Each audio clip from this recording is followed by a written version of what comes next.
di dalam kitab yang disampaikan oleh para ulama dari para salafus salih, sebagaimana diterangkan dalam kitab Silsilatu A'malil Qulub, diterangkan sabar itu bukan hanya dalam ujian dan musibah. Justru sabar dalam ujian dan musibah itu merupakan sabar yang paling rendah kualitasnya dan paling kecil pahalanya. Karena ternyata sabar itu terbagi menjadi 3 ya. Pertama, itu kedudukannya paling besar daripada yang kedua, dan yang kedua itu lebih besar daripada pahala sabar yang ketiga. Apa itu sabar? Dalam pembagiannya sebagaimana yang disampaikan oleh para ahlul ilmi kepada kita. Yang pertama, sabar yang paling besar itu sabar dalam masalah ketaatan. Sabar dalam ketaatan itu yang paling besar. Yang kedua, sabar ketika meninggalkan larangan-larangan yang telah diharamkan oleh Allah dan Rasulnya. Sabar yang kedua.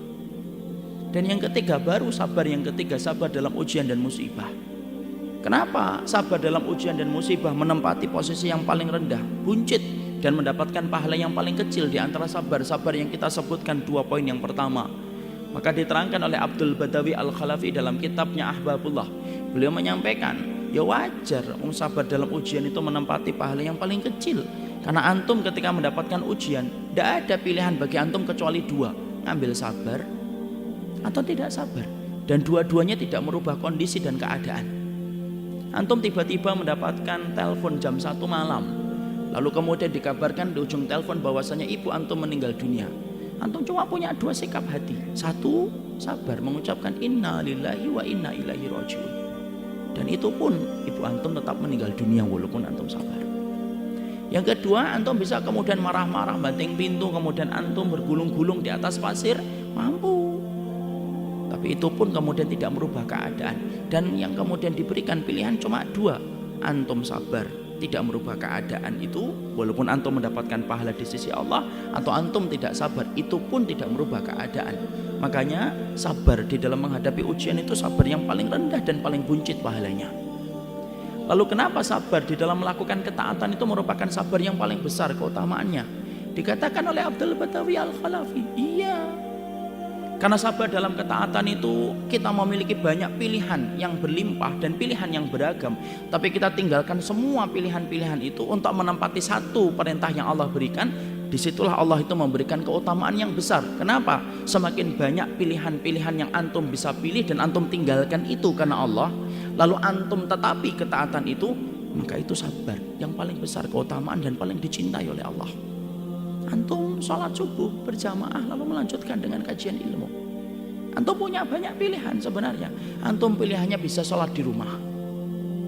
Antum pilihannya bisa tidur dan kemudian mengundurkan sholat subuh antum sampai 5:30 lebih. Antum kemudian dalam keadaan pagi kemudian bisa di rumah santai-santai dulu. Karena kemudian antum memiliki jam kerja dari jam 7 sampai kemudian antum berangkat. Banyak pilihan.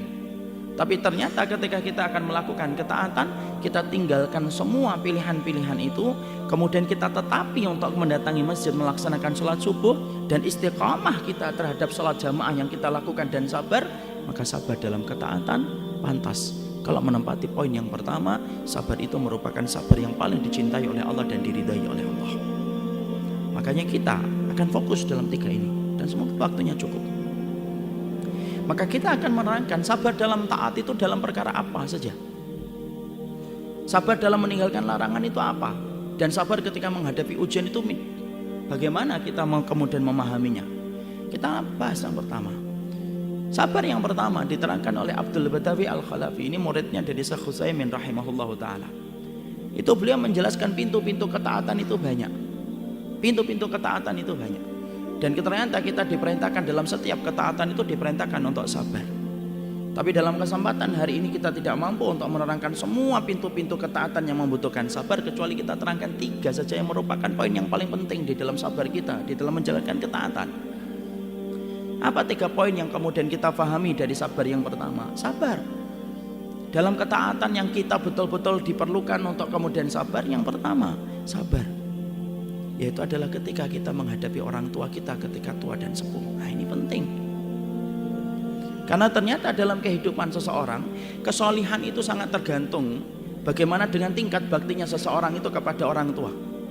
Dan tidak ada kesabaran yang paling berat, kata para ulama, kecuali ketika menghadapi orang tua dan merawat orang tua ketika mereka telah berusia lanjut. Makanya Syekh Utsaimin sampai menerangkan dalam kitabnya Syarah Riyadhus Shalihin, antum punya orang tua umurnya 50 tahun, antum merawat orang tua itu, dengan ketika antum punya orang tua umurnya 80 tahun, itu beda pahalanya di sisi Allah. Kenapa? Semakin renta dan semakin tua, semakin besar pahala yang Allah berikan kepada orang yang merawat orang tuanya dengan baik. Kesolihan pribadi itu berbanding lurus dengan tingkat baktinya seseorang itu kepada orang tua. Karena sesungguhnya syukur kita, Pak, tidak akan pernah diterima oleh Allah sampai kemudian kita ini bersyukur kepada orang tua kita. Makanya Imam Ibnu Abbas radhiyallahu anhu sampai kemudian menerangkan kepada kita, hunaka salasu ayatin la tuqbal wahidatum minha illa maqrunatum biqariniha. Ada 3 ayat yang pengamalan dari 3 ayat ini tidak akan diterima sampai kita mendatangkan 3 ayat penyertanya. 1, sholat kita tidak akan pernah diterima oleh Allah sampai kemudian kita membayarkan zakat. Makanya kita selalu mendapati perintah di dalam Al-Quran, aqimus sholata wa atuz zakah. Sholat dan zakat itu bergandengan terus. Yang kedua, syukur kita, taat kita kepada Allah tidak akan diterima oleh Allah sampai kemudian taat kita kepada Rasul. Makanya kemudian selalu bergandengan atiullah wa atiur Rasul.